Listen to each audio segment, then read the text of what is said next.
उसकी मां गुजर जाती है, जिसके बाद उसके पिता आलोकनाथ अकेले ही उसका पालन पोषण करते हैं। 16 साल की उम्र से ही साक्षी ने घर चलाने के लिए नौकरी शुरू कर दी थी।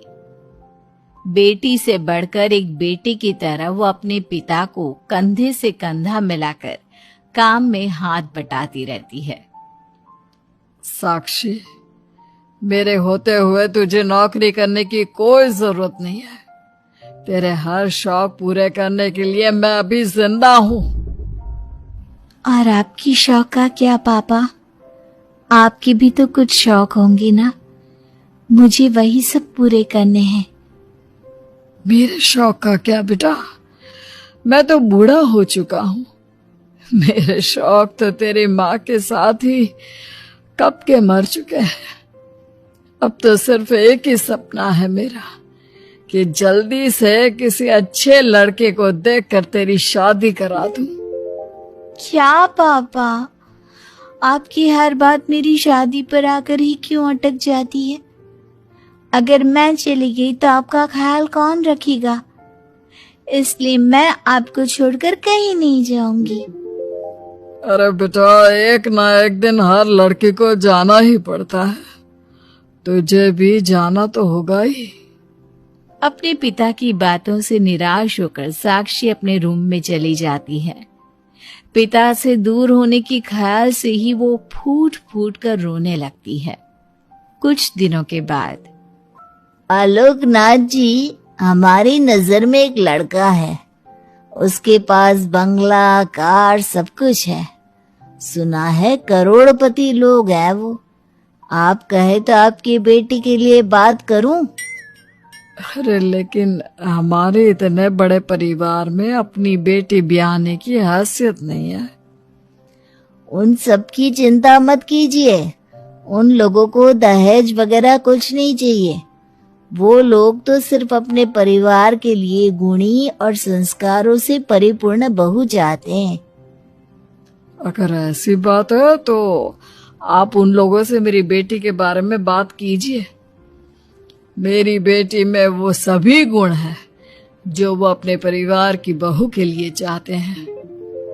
इस तरह वो साक्षी का रिश्ता लेकर अर्जुन नाम की लड़की के परिवार के पास जाता है।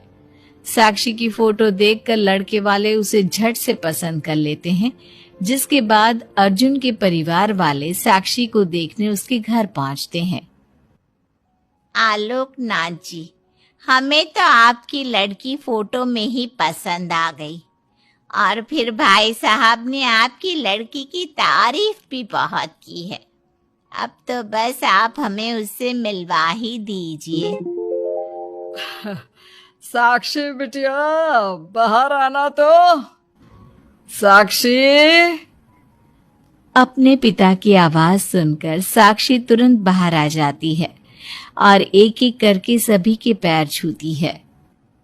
आलोकनाथ जी, आपकी बेटी तो सच में बहुत गुणवान और संस्कारी लगती है। बेटिया, क्या क्या शौक है तुम्हारे? पापा और अपनी जरूरतें पूरी करने के अलावा मेरे और कोई शौक नहीं है। आपने अपनी लड़की को सच में बहुत अच्छे संस्कार दिए हैं भाई साहब।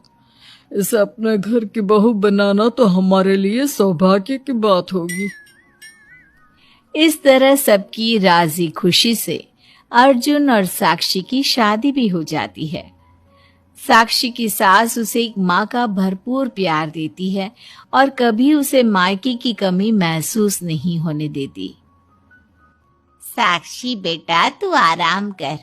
सुबह से घर के काम पर लगी है, थक गई होगी अब बिटिया। नहीं माँ, मैं ठीक हूँ, अब चिंता मत कीजिए। मैंने कहा ना, अपने रूम में जाकर आराम कर। अरे काम की टेंशन मत ले। अपनी सास की जिद के आगे हार मानकर साक्षी अपने रूम में चली जाती है। थोड़ी देर बाद उसका पति भी वहां पहुंच जाता है। साक्षी, तुमने मेरी रेड कलर की फाइल देखी क्या? जी नहीं, मैंने तो आपकी कोई फाइल नहीं देखी। साक्षी, तुमसे मेरी एक फाइल तक नहीं संभाली जाती। 1000 बार बोला है तुमसे कि मेरे सामान को हाथ मत लगाया करो, मेरी सुनती ही कहाँ हो तुम।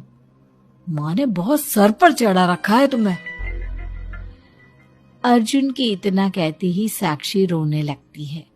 साक्षी के रोने की आवाज सुनकर उसकी सास वहां पर आ जाती है। साक्षी बेटा, क्यों रो रही है? इस नालायक ने कुछ किया है क्या? साक्षी अपनी सास मीना को सारी बात बताती है। क्यों? गधे, अपनी फाइल का खुद तो ध्यान रखता नहीं और बहू को ताने देता है। माँ, अब तो रहने ही दो। आपको हर समय अपनी बहू ही सही लगती है। सही लगती नहीं, सही है मेरी बहू। माँ समझाइए ना इन्हें, ये हर समय मुझ पर गुस्सा करते रहते हैं।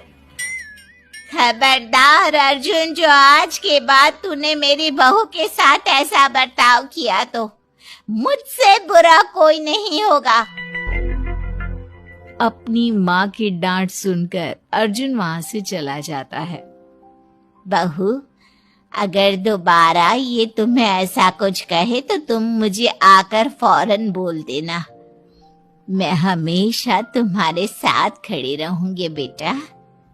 माँ, आप सच में बहुत अच्छी हो। मुझे बचपन से लेकर आज तक कभी एक माँ का प्यार नहीं मिला, लेकिन जब से आप मुझे मिली हैं, तब से मुझे माँ की कमी कभी महसूस नहीं हुई। अरे पगली, मैं भी तो तेरी माँ ही हूँ, और मेरे होते हुए अब तुझे कभी अपनी माँ की कमी महसूस नहीं होगी। एक दिन, साक्षी, अब मैं तंग आ चुका हूँ तुमसे। भगवान के लिए मुझसे दूर रहा करो। अब मुझे ना चिढ़ होने लगी है तुमसे। अर्जुन, ये क्या तरीका है अपनी पत्नी से बात करने का? माँ प्लीज, आप रोज रोज इसकी पैरवी करने मत आया कीजिए। अरे क्या हुआ? सुबह सुबह तमाशा क्यों लगा रखा है? पापा, आपको पता है, इस साक्षी की वजह से मेरा लैपटॉप खराब हो गया है। ऑफिस का पूरा डेटा इसी में था, और देखिए ना, इसने उस पे चाय गिरा दी। अब मैं अपने बॉस को क्या जवाब दूंगा? माँ मेरा यकीन कीजिए, मैंने जानबूझकर चाय नहीं गिराई। मैं तो इन्हें दे रही थी चाय, लेकिन इन्होंने ही ठीक से नहीं पकड़ी। अच्छा, तब इसमें भी मेरी ही गलती है। वाह साक्षी, वाह। अर्जुन, तू बहू पर इतना क्यों भड़क रहा है? अब जो हो गया सो हो गया। सुन लेना ऑफिस में थोड़ी सी डांट। अब अपनी बीवी के लिए इतना तो कर ही सकता है ना तू? मैं आपके लिए दूसरा लैपटॉप ले आऊंगी, आप परेशान मत होइए। कोई जरूरत नहीं है उसकी, मैं खुद ले लूंगा। मेहरबानी करके अब मेरे सामान से दूर रहना। इतना कहकर अर्जुन वहां से चला जाता है, जिसके बाद साक्षी फूट फूट कर रोने लगती है। चुप हो जा बेटा, उसकी बातों का बुरा मत माना कर। अरे वो तो पागल है। मीना के इतना कहते ही साक्षी उसे कसकर गले लगा लेती है। माँ, आप नहीं होती तो मेरा क्या होता? मैं बहुत भाग्यशाली हूँ जो भगवान ने मुझे सास के रूप में मेरी माँ लौटा दी है।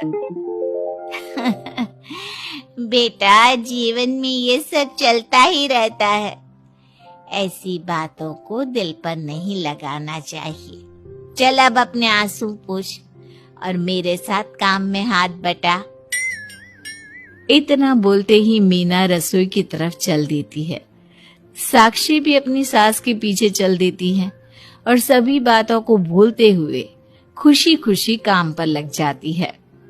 मन ही मन साक्षी अपनी सास को हर जन्म में अपनी माँ के रूप में मांगने के लिए भगवान से प्रार्थना करती रहती है। ऐसे ही दिन बीतते रहते हैं। मीना हर समय ढाल बनकर अपनी बहू के लिए खड़ी रहती। तभी एक दिन पड़ोसी, मीना, तूने अपने बेटे के लिए यह कैसी बहू चुनी है जिसकी माँ उसके पैदा होते ही गुजर गई? अरे ये तो कुलक्षणी है। ऐसों के घर का तो पानी भी नहीं पीना चाहिए और तूने उस घर से लड़की चुन ली। ये सब फालतू बातें हैं, ऐसा कुछ नहीं होता। मीना, तूने उस बिन माँ की बहू को बहुत सर पर चढ़ा कर रखा है। अभी भी वक्त है, संभाल ले उसे। कहीं ऐसा ना हो कि तेरे हाथों से फिसल जाए तेरी बहू। ये तुम लोग क्या बोल रही हो? मेरी बहू बाकी बहू जैसी नहीं है, वो तो कोहिनूर से भी कीमती है मेरे लिए।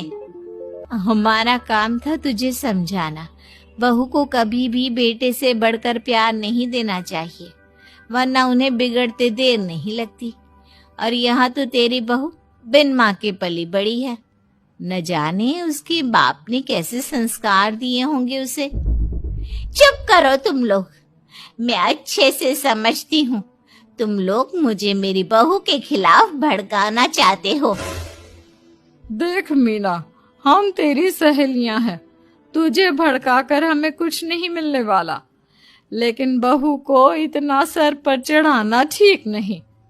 हमारा काम तो सिर्फ तुझे आगाह करने का था, बाकी मानना न मानना तेरी मर्जी। चल मीना, अब हम लोग चलते हैं, तू अपना ध्यान रखियो।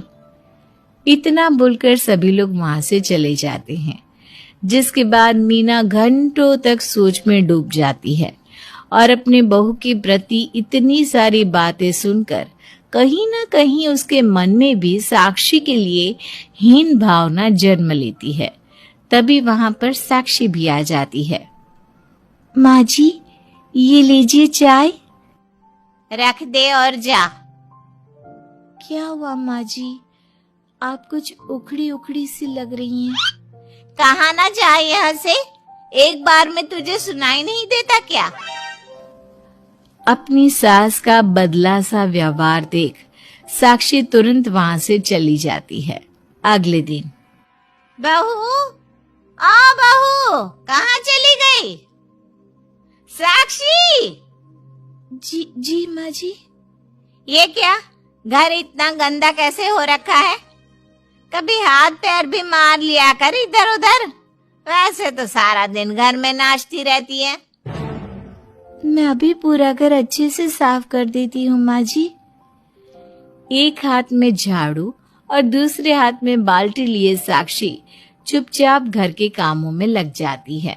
शाम में, साक्षी, ऑफिस में मेरी कल बहुत जरूरी मीटिंग है, मेरे कुछ कपड़े प्रेस कर दो, मुझे कल जल्दी निकलना है। जी अभी कर देती हूँ। साक्षी अर्जुन के कपड़े प्रेस कर ही रही होती है, तभी उसके ससुर उसे आवाज लगा देते हैं, जिस पर वो भागते हुए उनके पास जाती है। और थोड़ी देर बाद जब रूम में आती है तो वो देखती है कि अर्जुन के कपड़े बुरी तरह से जल चुके थे। मैंने कहा था ना तुमसे कि कल ऑफिस के मीटिंग में मुझे यही कपड़े पहनने हैं, उसके बाद भी तुमने मेरे कपड़े जला दिए। मुझे माफ कर दीजिए, मुझसे गलती हो गई। ये कोई छोटी मोटी गलती नहीं है, समझ में आ रहा है तुम्हें? शोर की आवाज सुनकर अभय और मीना भी वहां पहुंच जाते हैं। क्या हुआ, तुम दोनों लड़ क्यों रहे हो? पापा देखिए ना, इसने मेरी नई शर्ट जला दी जो मैं कल मीटिंग में पहनने वाला था। बेटा, उसे मैंने ही आवाज दी थी, इसलिए वो शायद जल्दबाजी में प्रेस का बटन बंद करना भूल गई होगी। पापा, अब आप भी माँ की तरह इसका साथ दे रहे हैं। अर्जुन, इस बार तू सही है और बहू गलत। आखिर वो इतनी लापरवाह हो कैसे सकती है? माँ जी प्लीज मुझे माफ कर दीजिए। अब तुम्हारी सजा ये है कि अभी और इसी वक्त तुम मेरे बेटे के लिए हूबहू ऐसी ही शर्ट ढूंढ कर ले आओ। जाओ। तुम्हारा दिमाग खराब हो गया है क्या? इस समय कहाँ जाएगी हमारी बहू? और अब तो सारी दुकानें भी बंद होने वाली होंगी। अगर दुकानें बंद हो भी गई होंगी